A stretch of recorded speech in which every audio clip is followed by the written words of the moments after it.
สหายเฮานี่จะไปทำงานราชการต่อแล้วเจ้าของบ้านนายคนนี้ก็เอาน้ำให้ดื่มแล้วก็จัดเสบียงให้ตึงพระราชาตึงมาก่อนเสด็จออกจากบ้านของเขาพระราชาก็บอกแก่เขาว่าสหายตัวเฮาชื่อว่ามหาอัสราโลหะมหาอัสราโลหะเฮามีบ้านอยู่กลางเวียงปุนเนอถ้าสหายเข้าไปในเวียงก็ฮื้อไปยืนที่ประตูใต้ปุ่นน่ะแล้วก็ฮื้อบอกนายประตูว่าคนชื่อมหาอัสสาโลหะอยู่บ้านหลังใดช่วยปาฮื้อช่วยปาเฮาไปฮื้อไปหาเขากำเนี่ยเต้าเอะสหายเฮาจะได้พบกันเนอะจะไปลืมนะถ้ามีโอกาสได้เข้าไปในเวียงนะฝ่ายกองทัพของพญาเจ้าเมืองก็ตั้งค่ายรอคอยการกลับมาของพระราชาอยู่หลายวันหันพระราชาเสด็จมาหมู่บรรดาทหารอามาตย์ก็ดีใจโอ้ปากันดีอกดีใจแห่แหนแต่นแต่ติดตามแล้วก็ทูลเชิญพระราชาเข้าไปพระนครพระราชาเมื่อเสด็จถึงประตูแล้วก็ห้องนายประตูคนที่เฝ้าประตูมาแล้วก็กระซิบบอกให้นายประตูว่ามานี่ก่อนมานี่ก่อนมานี่ก่อนถ้ามีคนมาถามหาเฮาเนอะมาถามหาว่านายมหาอัสสาโลหะขอให้เธอเนี่ยปาเขามาหาเฮาปามาเข้าเฝ้าแล้วจะมอบรางวัลให้1,000 กหาปณะบอกกองผ่านไปหลายเดือนเจ้าบ้านนั้นทำภารกิจต่างๆเรียบร้อยเมื่อการงานอย่างเรียบร้อยเนาะก็บอกมีการมีงานอย่างทำศรัทธาญาติโยมพระราชาก็รอท่าการมาของสหายทรงหันว่าเขาบ่มีเหตุอย่างที่จะเข้าในเมืองเฮาควรจะใจอุบายให้ประกาศเก็บภาษีเพิ่มนะเมื่อประกาศไปแล้วเขาก็ยังบ่มานะพญาเจ้าเมืองก็สั่งให้เก็บเพิ่มขึ้นที่เตี้ยจนเจ้าบ้านเจ้าจองเดือดร้อนมาประชุมกันว่าเนี่ยหยังต่างหลวงต่างการนี่ถึงมาเก็บภาษีเพิ่มถึง2 รอบ 3 รอบนับตั้งแต่นายมหาอัสสาโลหะมาอยู่ในหมู่บ้านของเฮานี่หมู่เฮาถูกรีดภาษีจนโง่หัวบ่ขึ้นนี่หมู่เฮาทั้งหลายน่าจะให้เปิ้นช่วยเหลือเฮานะปุ้นนายอัสสาโลหะเข้าไปอยู่ในเวียงปุ้นเฮาไปขอความช่วยเหลือจากนายมหาอัสสาโลหะดีกว่าเขาน่าจะช่วยไปบอกให้พระราชาว่าบ่ดีขึ้นภาษีเนาะบ่ดีทำความเดือดร้อนให้ประชาชนบุรุษคนนั้นก็ฮับอาสาเป็นตัวแทนของเจ้าบ้านเพื่อจะเข้าไปในเวียงไปร้องทุกข์แก่พระราชาก็อาสาเนาะเขาก็ขอให้เจ้าบ้านช่วยกันแปลงของฝากเพื่อจะเอาไปให้สหายเอาไปให้ภรรยาของเขานะก็ไปก็บ่ต้องไปมือเปล่าอีกเนาะนอกจากเครื่องบรรณาการแล้วบุรุษผู้นี้ก็เอาขนมทอดที่สั่งพิเศษนะที่ทำด้วยมือของตัวเองที่สหายอันเป็นพระราชาที่เคยมาอยู่นะติดอกติดใจในขนมทอดนี้เขาก็เดินทางไปถึงประตูเมืองทางใต้แล้วก็ถามนายประตูว่าบ้านของนาย อัชชาโรหะอยู่ที่ไหนโตนายประตูดีใจโหกูจะได้ปันแล้วนี่นะกูจะได้ปันแล้วนี่ก็เลยเห่งจูงมือของบุรุษผู้นี้ไปที่ประตูพระราชวังแล้วก็ให้คนไปกราบทูลพระราชาว่าบัดเดี๋ยวนี้นายประตูได้พาเจ้าบ้านชนบทมาอยู่คนหนึ่งมาถามหาว่าบ้านของนายมหาอัสสาโลหะอยู่ที่ไหนพระราชาได้ฟังอย่างนั้นก็ดีใจโอ้มาแล้วสหายเฮาแล้วก็ขจายสั่งให้ทหารขจายเห่งป้ามากะป้าเข้ามาด้วยอย่างเร็วเมื่อเข้ามาแล้วพระราชาก็ทำการต้อนรับนะทักทายปราศัยถามถึงความเป็นอยู่สารทุกข์สุขดิบภรรยาลูกเป็นอย่างใดนี่แล้วพระราชาก็ยังลงจากที่ประทับเสด็จลงมาจับมือของเขากำมือแล้วก็ปาไปติดท้องพระโรงนี่แล้วก็ฮื้อสหายอันเป็นเจ้าบ้านธรรมดาเนี่ยมานั่งนี่มานั่งนี่อีหรอมานั่งด้วยเฮานี่อีนี่ก็มานั่งที่พระราชอาณาภายใต้มหาเสวตฉัตรแล้วพระราชาก็ว่ามเหสีนี่หรอมเหสีอยู่ใกล้ขนาดพี่มเหสีมานี่ก่อนมเหสีก็มาพระราชาก็ห้องให้มเหสีเอาน้ำมาเอาน้ำมาเนี่ยเอามาเนี่ยจะได้พระองค์เอามาล้างเท้าให้สหายเฮานี่ท่านผู้ฟังส่วนตัวพระราชาก็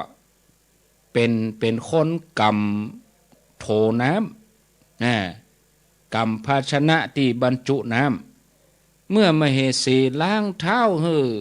สหายเก่าที่เป็นเจ้าบ้านธรรมดานี่แล้วพระราชาก็เอาน้ำในโถเนี่ยก็โหดเท้าแล้วก็ให้มเหสีล้างเท้าให้สหายนี่นะตาน้ำมันอย่างดีจากนั้นพระราชาก็ถามว่าสหายได้เอาของกินอย่างมาให้เฮาพ่องก็นี่หรอบุรุษผู้นี้ก็เลยเอาขนมทอดที่ทอดโดยมือคิดค้นสูตรด้วยตัวเองจกออกมาจากถุงแล้วก็เอามาใส่ภาชนะพระราชาก็เอาจานมารองรับเป็นจานทองก่อนนะโอ้พระราชานี่รักษาน้ำใจของเขาด้วยการเอาขนมทอดนั่นนะแจกจ่ายให้กับบรรดามเหสีพระราชาเอาใส่ถาดแล้วก็เดินเสด็จเดินไปยื่นให้บรรดามเหสีให้บรรดาสนมกำนันให้อามาตย์ที่อยู่บริเวณนั้นได้หยิบกินคนละชิ้น2 ชิ้นได้ลิ้มรสขนมทอดแม้ตัวพระองค์เองก็เสวยด้วยนี่โอ้บุรุษผู้นั้นหันพระราชาทำอย่างนี้ก็ดีอกดีใจโอ้เปิ้นบ่ถือยศถือศักดิ์อย่างรู้นี่แล้วก็เตียวไปที่ประตูยกเอาเครื่องครัวที่เจ้าบ้านฝากมาคนนั้นฝากอันนั้นคนนั้นฝากนี่โอ้ติ้วมาเป็นบรุ่นบจุนเอามาถวายให้พระราชาอันนี้ของไผอันนี้ของไผบอกเป็นยังเนี่ยอันนี้ของคนนั้นอันนี้ของคนนี้ฝากมาฮื้อน่ะบอกเป็นยังบอกเจ้าของบอกที่มาโอ้พระราชาก็เก็บไว้ทุกอย่างเลยพระราชาก็จัดการให้ทหารเอาผ้านุ่งใหม่มาเปลี่ยนให้เขาแม่มเหสีก็ทรงเปลี่ยนผ้าใหม่เนี่ยญาติโยมจัดแจงเนาะเป็นธุระจัดแจงเป็นเครื่องนุ่งเครื่องห่มให้เขาเหมือนกันทีนี้ก็จัดแจงเรื่องอาหาร พระราชาก็ให้เขาได้บริโภคอาหารอย่างประณีตเสมอเหมือนที่พระองค์เสวยจัดทำเหมือนอย่างที่พระองค์เสวยจากนั้นพระราชาก็ตรัสให้อมาตย์คนหนึ่งอามาตย์มานี่เนี่ยใดพระเจ้าข้ามานี่ก่อนไปห้องช่างกระบกมาช่างกระบกคือช่างตัดผมนั่นแหละมานี่ก่อนเนาะมาตัดผมมาโกนหนวดเฮ้อเปื้อนเฮานี่หรอปากันโกนหนวดตัดผมเฮ้ออาบน้ำอาบยังนุ่งผ้าใหม่ใส่ผ้างามโอ้ศรัทธาญาติโยมมีราคาเป็นหลายปันกหาปณะแล้วก็จัดการสวมใส่เครื่องทรงอย่างพระราชาเลยโอ้ใส่ชดาใส่เสื้อใส่โอ้ใส่เหมือนเดียวกันอามาตย์นี้ก็ดำเนินการตามที่พระราชาได้ตรัสสั่งจากนั้นพระราชาก็ตีกองห้องเป่าทั่วพระนครนะบรรดาหมู่อามาตย์ข้าราชการมาประชุมกันที่ท้องพระโรงทีนี้ก็ปาดได้สีแดงไว้ที่กลางเสวตฉัตรทรงประกาศบอกว่าจะพระราชทานสมบัติทั้งหมดที่มีเนี่ยแบ่งให้สหายเฮาเกิงหนึ่งนี่หรอโอ้จากวันนั้นกรุงปารณสีก็ถูกแบ่งเป็นสองส่วน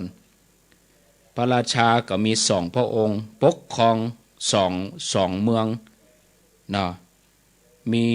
ทุกข์ร่วมเสพมีสุขร่วมเสพมีทุกข์ร่วมต้านนะได้อยู่กินกันอย่างมิตรสหายนะศรัทธาญาติโยมโอ้บ่ฮื้อมิตรนั้นแตกกันไปได้พระราชาก็ยังฮื้ออามาตย์ได้ไปฮับเอาลูกภรรยาของบุรุษผู้นั้นมาอยู่โดยโปรดให้สร้างเฮือนหลังใหญ่ไว้ในพระนครแล้วสองครอบครัวนี่ก็มีความสมัครสมานอยู่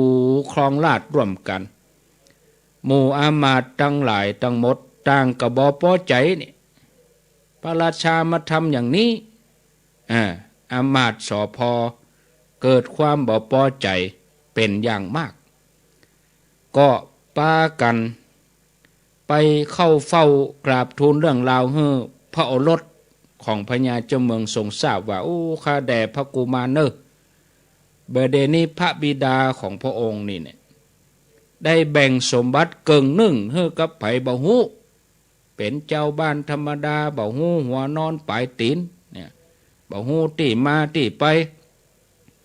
บ่พอก็ล้างเท้าให้เปิ้นแถมได้อยู่ได้กินอย่างคหบดีซ้ำหายไปกว่านั้น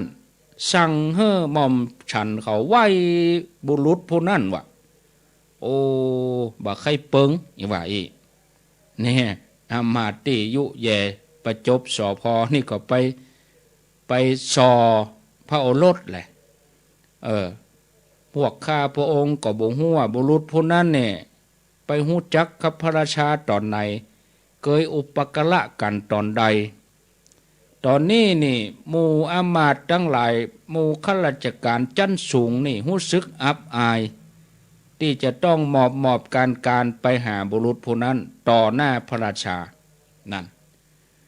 พอโลดได้ฟังอย่างนั้นแล้วแต่กะท่านอามาตย์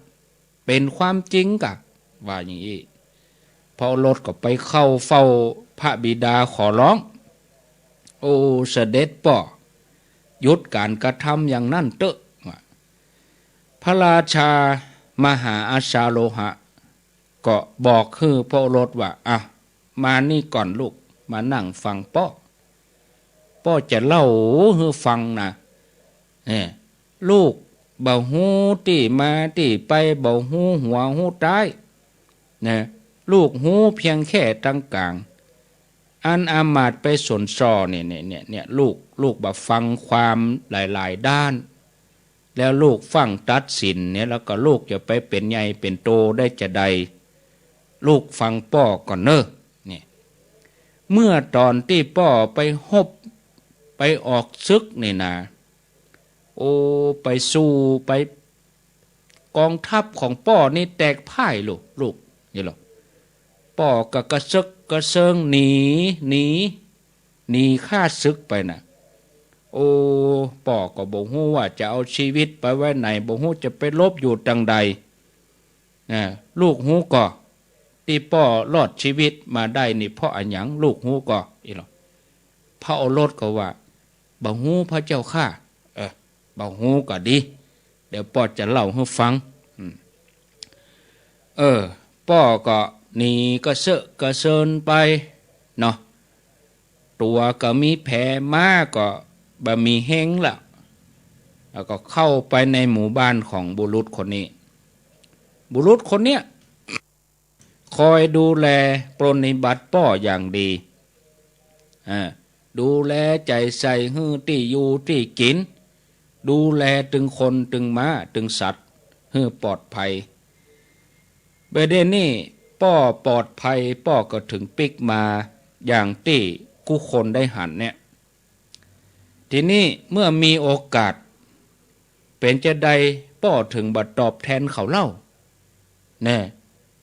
เป็นจะได้ป้อถึงได้ยกทรัพย์สมบัติให้เขาการที่ป้อแทนกุลผู้มีกุลนี่มันมาสมควรกะลูกว่าจะนี้จากนั้นพระราชาก็ตรัสแต้มต่อไปว่าผู้ใดฮื้อบุคคลที่บ่ควรฮื้อบ่ฮื้อแก่บุคคลที่ควรฮื้อผู้นั้นเมื่อประสบความทุกข์หรือประสบอันตรายก็จะบ่มีสหายอันใดคอยช่วยเหลือผู้ใดบ่ฮื้อในบุคคลที่บ่ควรฮื้อเพิ่มฮื้อในบุคคลที่ควรฮื้อเมื่อผู้นั้นประสบความทุกข์หรือประสบอันตรายก็ย่อมได้สหายคอยช่วยเหลือการแสดงกุลวิเศษคือการช่วยเหลือเกื้อกูลกันนะคือการได้สร้างความผูกพันฉันมิตรในคนทั้งหลายผู้มีอารยธรรมคือผู้ที่ประเสริฐการแสดงคุณวิเศษแห่งการเกี่ยวข้องผูกพันฉันมิตรที่กระทำกับบุคคลที่เป็นอารยชนนั้นผู้ที่มีความซื่อตรงมั่นคงแม้จะเล็กน้อยก็ย่อมมีผลนักดุจหว่านเมล็ดเข้าลงในนาที่ดีผู้ใดได้ทำคุณงามความดีไว้แต่การก่อนผู้นั้นได้ชื่อว่าได้ทำสิ่งที่ทำได้ยากยิ่งในโลกภายหลังเขาจะได้ทำหรือไม่ได้ทำความดีอันยังต่อไปก็ตามทีก็ชื่อว่าเป็นผู้ที่ควรแก่การปูจาเมื่อพระราชาได้ตรัสจบแล้วพระโอรสกับอมาตย์ตั้งแต่นั้นมาก็บักกล้าอูกาคอรหานินทาบักกล้าว่าอย่างกับบุรุษผู้นี้แถมต่อไปนี่ศรัทธาญาติโยมอันนี้ปรากฏในชาดกที่ชื่อว่ามหาอัสสาโรหะชาดกอยู่ในจตุกนิบาตก็เรื่องนี้ก็ได้คติสำคัญสั้นๆว่าความช่วยเหลือที่ได้รับตอนที่ตกทุกข์ได้ยากยิ่งใหญ่กว่าความช่วยเหลือที่ได้รับยามปกติสุขนี่ศรัทธาญาติโยมท่านทั้งหลายบัดเดี๋ยวนี้พอเวลาก็บ่าย3:40 นาทีก็พอดีเนาะก็เดี๋ยวจะแจ้งข่าวสารงานบุญเนี่ยก่อนเนาะก่อนที่สถานีของปดม 89.5 นี่เปิ้นจะพักตัดสัญญาณ1 ชั่วโมงก็ขอบคุณทุกวันละ1 ชั่วโมงตลอดสัปดาห์จันทร์ถึงศุกร์แล้วก็วันพุธก็มาปะกันแถมนะวันพุธนี่ก็เสียงก็น่าจะดีขึ้นกว่าเก่าหน่อยเนาะเมื่อ 2-3 วันก่อนนี้เสียงมาออกเลยนะวันนี้ก็ยังแขวนน้อยวันพุธก็ผาธนาให้ดีมาหำน้อยอีเนาะแล้วก็ได้หยุดวันเสาร์วันอาทิตย์ก็ยังแขวนปุ้นปะกันแถมกรรมก็วันจันทร์แล้วก็วันการนะวันการที่11 ญาติโยมที่ฟัง 89.5 ที่ห้วยตองซักนี่ก็ฟังถ่ายทอดเสียงงานที่ดอยนางแก้วอาตมาจะไปนอนวันติดเมื่อคืนนะแล้วก็วันจันทร์ก็ฟังรายการที่ม่อนภาษีสองเมื่อรายการปกติอื่นๆก็มีตามปกติถ้าเป็นแมลงอย่างนี้ช่วงบ่ายสามก็ตุรุงยองก็จะได้ไปนอนปุ่นเหมือนกันเกี่ยมงานวันที่11เนาะฟังโทรเด้อเด้อยังบ่ฮับสายเด้อประกาศงานเหี่ยก่อนใจเย็นโทรศัพท์เข้ามา2 สาย 3 สายถ้าบอกเบอร์โทรมาใดก็ก้อยโทรมาอันน่ะบ่บอกเบอร์จะไปโทรเด้อเนาะแต่เดี๋ยวจะประกาศข่าวสารงานบุญเหี่ยก่อนจบงานบุญประกาศงานให้เปิ้นเรียบร้อยดีแล้วก็การนั้นจะโทรก็โทรเนาะงานแรกกับวันโภควันฮือนี่วันนี้วันที่6วันศุกร์7 8 9วันที่9เนอะวันอาทิตย์ที่9นี่ก็ขอเชิญชวนญาติโยมได้ไปร่วมทอดผ้าป่าที่สถานี FM 104.50 ภาคเจ้าก็มีการเจริญพุทธมนต์เนาะเพราะว่าเปิ้นก็ทำบุญห้องส่งใหม่ห้องออกอากาศใหม่ตานเสาตานหยังเป็นทางการตอนที่เขาไปตานเขาแล้วนี้เสาก็ย่ำได้ปกตั้งตอนนั้นเอานอนอยู่แล้วเปิ้นก็ปกตั้งเรียบร้อย1 ปีเนาะแล้วก็จะได้ตานนะญาติโยมได้ตานกันเป็นทางการในวันที่9เนอะนำโดยโยมปี่พิสมัยสุริโยดรรายการธรรมะคลายเครียดหลายๆตนครูบาอาจารย์หลายๆตนแล้วก็ศรัทธาหลายๆคนภาคเจ้าเปิ้นจะมีเจริญพุทธมนต์แล้วก็ฉันเพลเรียบร้อยภาคบ่ายก็เป็นการพบปะครูบาอาจารย์ที่บ่ได้ไปมาง่ายก็ไปมาตอนไปถึงก็ตานเสร็จแล้วก็นิมนต์เปิ้นฮื้อธรรมะตนใดไปก็นิมนต์ตนนั้นแล้วก็ปิกวัดอีกสลับกันไปอย่างนี้นะตลอดทั้งวันอาตมาก็คงจะได้ไปมาตอนบ่ายวันที่9เพราะว่าเมื่อคืนนั่นก็จะมีหลายตนที่เปิ้นแจ้งเจตนาอยู่เน้นรักกันอย่างก็จะไปนอนอยู่ก็ไปช่วยกันท่านก่อนเป็นด่านหน้าไปก่อนเนาะท่านชัยวัฒน์ก็คงจะไปพร้อมกันวันที่9แล้วฝ่ายหินก็ตีตัวลวดเลยนะไปอยู่ที่ม่อนดอยนางแก้วแห่ม3 วัน9 10 11วันที่10นั้นเป็นวันศีลก็คงจะอยู่ที่หั่นอยู่ที่ม่อนภาษี2 เมืองวันที่10 11นั้นก็มีงานเนาะศรัทธาญาติโยมท่านทั้งหลายวันที่11นั้นเปิ้นมีงานอะไรอย่างวันที่11นั่นจะมีงานตาลจ่อฟ้าปันลมตาลจ่อฟ้าปันลมตาลผ้าป่าสืบชะตาวันอังคารที่11 มกราคมก็เริ่มเวลา9 โมงเกิงพระสงฆ์30 รูปตีม่อนภาษี2 เมืองสวดธรรมจักรกับปวัตนสูตรไปสืบชะตาภัยที่พลาดปีใหม่เนาะมกราวันที่1ก็ไปสืบชะตาด้วยกันวันที่11นะแล้วก็ตานผ้าป่าเนาะวันที่11ก็ฝากเชิญชวนญาติโยมท่านทั้งหลายด้วยเนอะเอาให้จบเดือนมกรานี่ก่อนเนาะแล้วก็เดือนกุมภานี่ก็เป็นวันที่14อันนั้นตานเก้าอี้นะเก้าอี้เอาตานที่ไหนเอาตานที่ดอยนางแก้วหั่นแล้วเพราะว่าอันเก่านั้นเปิ้นเอาของเก่ามาตานฮื้อเปิ้นก็ใจมาหลายปีบ่ใจว่าบ่ดีนะก็ดีนะเนาะแต่ว่าอายุการใจงานมันหมดแล้วเพราะว่าอันเก่านั้นเฮาเอามาพ่นสีเปิ้นได้เอามาตานเฮาก็ต้องรับจะได้เปิ้นเอามาตานเฮาก็ต้องรับไว้ ใจได้บ่ได้ก็ว่ากันแหมเรื่องกับประเด็นนี้ก็ลุไปตัวเสื้อเตือนนั่งปก็ขาหักปก็ตกลงพุ่นเสื้อเตือเอามามัดเอามา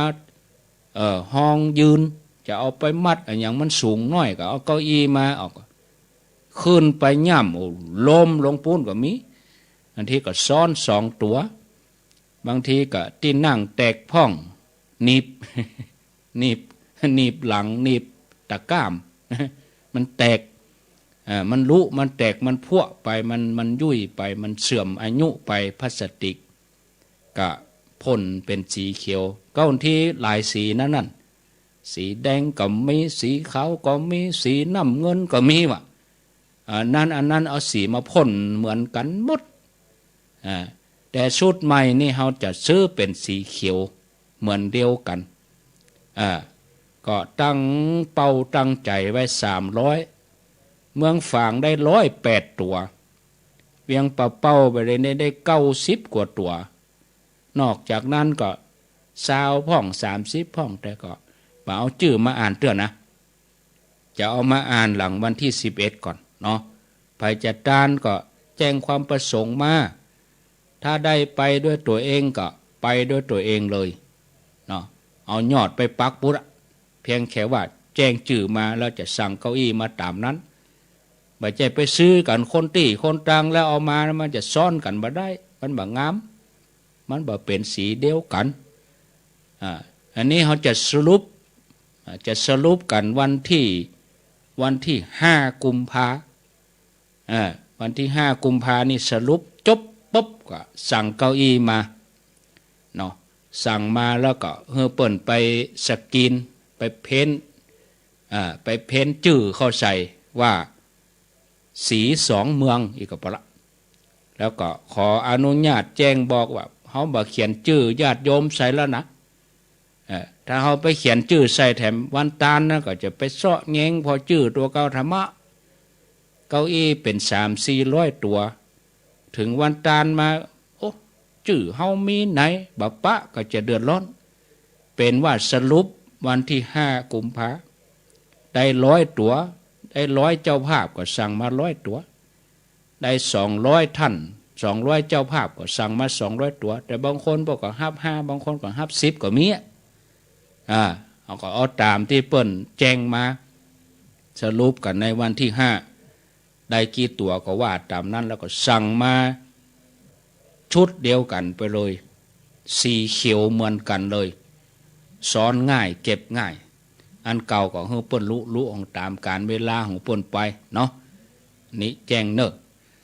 โอ้จะโทรแล้วบอกจะโทรก็โทรตกหัวลวดอาบน้ำเจริญปอนย่ำตันบอกเบอร์เจ้าแน่ใช่ถ้าเป็นแม่อยากสั่งให้แฟนนะยังก็เวลาจะเอา2 ตัวในเก้าอี้เจ๊เนี่ยยังก็เดี๋ยวนี้ฮะเจ๊เนี่ยยังศิลาจะเอา2 ตัวเก้าอี้แม่ศิลาอีกก็บอกครบกะแม่ศิลานามสกุลยังแม่ศิลาดีวงมาศอูจ้ากะแม่ศิลาดีวงมาศดีวงมาศดีเนอะท่านดีที่บัเสียนี่นะดีดอกอีดีก็น่ากะดีที่บัเสียนะกะดีวงมาศอยู่บ้านยังที่ถนนบ้านแท้เอาบ้านปละมาถนนมาเขียนนะบ้านตำบลอำเภอจังหวัดกะอำเภอเมืองเชียงใหม่เนี่ยกะอยู่ในเวียงแหละเป็นเมืองเจ้าเอาขี้ตัวเอา2 ตัวแล้วก็ไปตานคนเดียวเนาะเจ้าไปต้องฝากเจ้าบริเกียก็เดียวมาถังมาแล้วหรอเอาไปฝากฝ่ายหินวันที่9เนอะเขียนซองใส่หรอฝากไปหินมาเจ้ารถไปฝากที่พระป่าแน่หรอน่ากะจะไปปักต้นพระป่ามันก็จบข่าวนะเจ้าเอาเขียนซองไว้เป็นยังเนอะโทรหาท่านเนาะ โทรกับป้าน่ะ ไปเป็นอย่างก็จะสวัสดีนู่น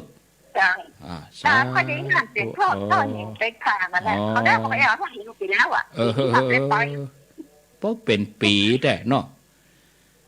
อยู่ดีมีสุขเนอะ เจ้า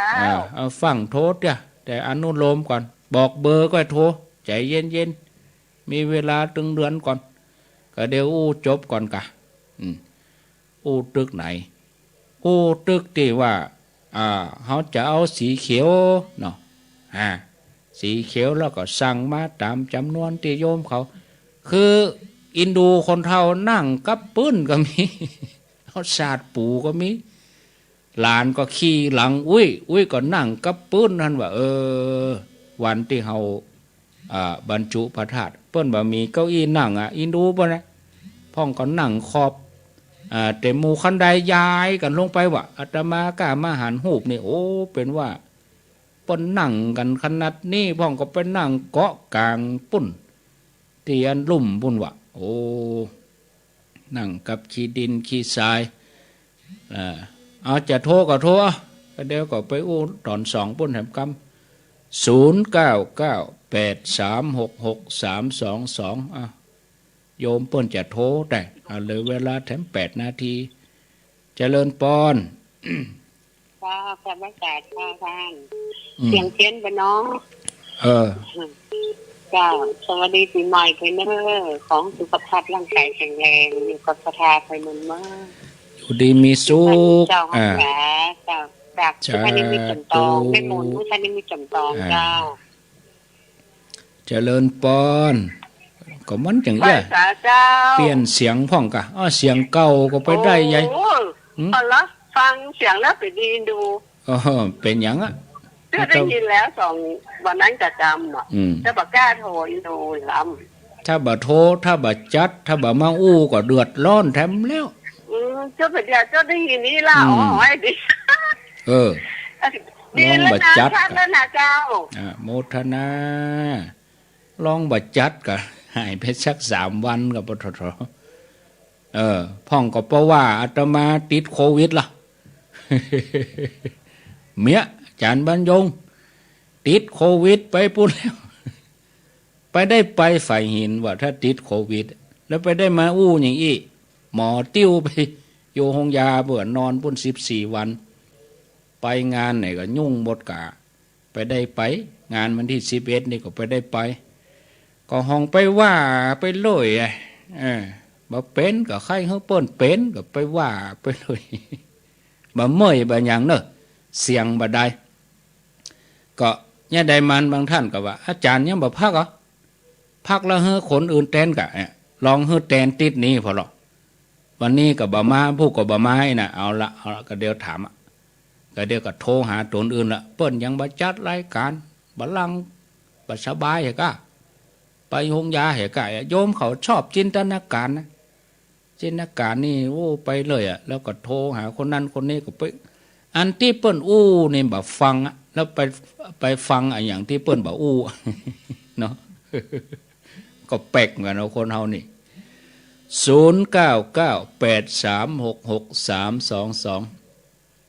เจริญปอน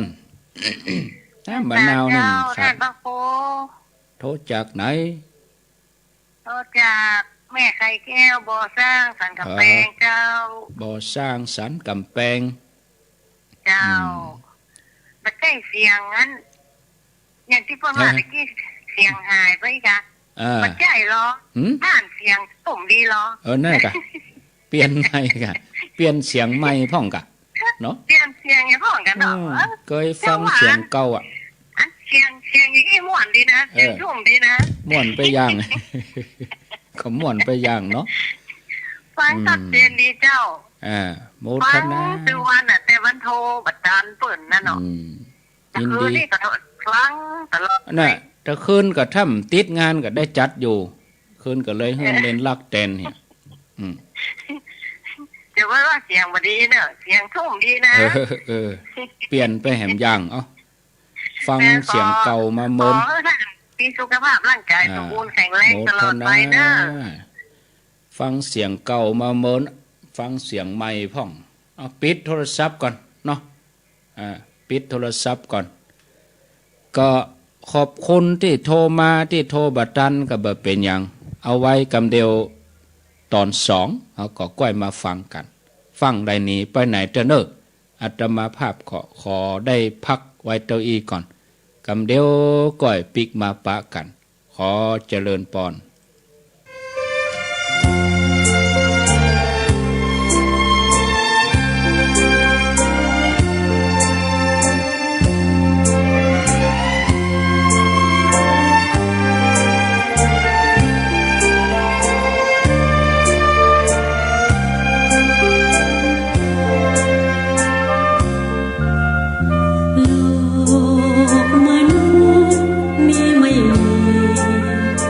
ที่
ใจ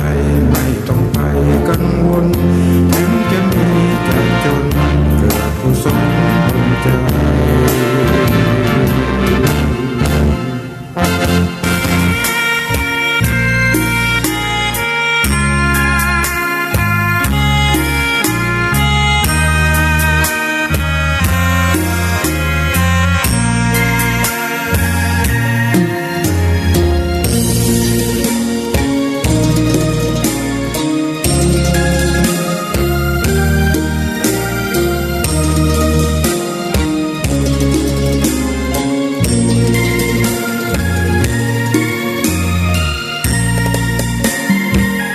ดอกบัวดอกหนึ่ง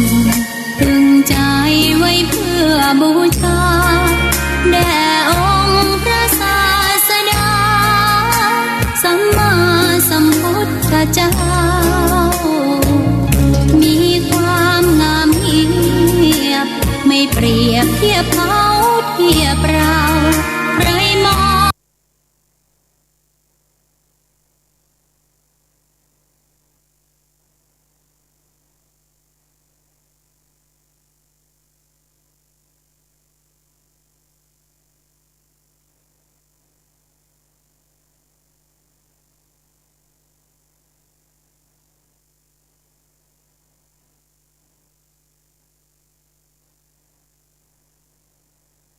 ไม่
ดีทั้งหลาย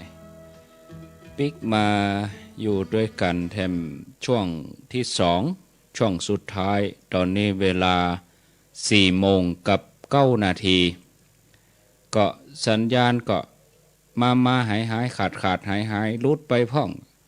ช่วงที่2นี่อินเทอร์เน็ตบ่เป็นใจก็ต้องขออภัยญาติโยมหลายสถานีลุดไปละที่เมืองฝางก็ดักปิ้งไปละที่ไฟหินก็ดักแซปไปแล้วเนื่องจากว่าอินเทอร์เน็ตที่อาตมานี่มันลุดไปจัดเมินแล้วเขาจะต่อทำไม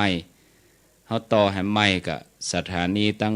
ปลายพุ่นก็มีไผเฝ้าเนาะแล้วมีไผเกาะสัญญาณให้แถมกรรมอาตมาจะอู้ธรรมะไปเนอก็ได้ยินบ่เหมือนกันช่วงนี้ก็เรื่องการงานช่วงที่2นี่ก็คงต้องขออภัยเปิดเทปธรรมะให้ญาติโยมฟังไปก่อนเนาะวันพุธก้อยมาปะกันญาติโยมบ่ต้องไปไหลหนีไปไหนเด้อเด้อฟังรายการต่อไปก็ยังมีครูบาอาจารย์ตนอื่นๆเปิ้นจะจัดรายการอยู่แต่ว่าช่วงที่2นี้ก็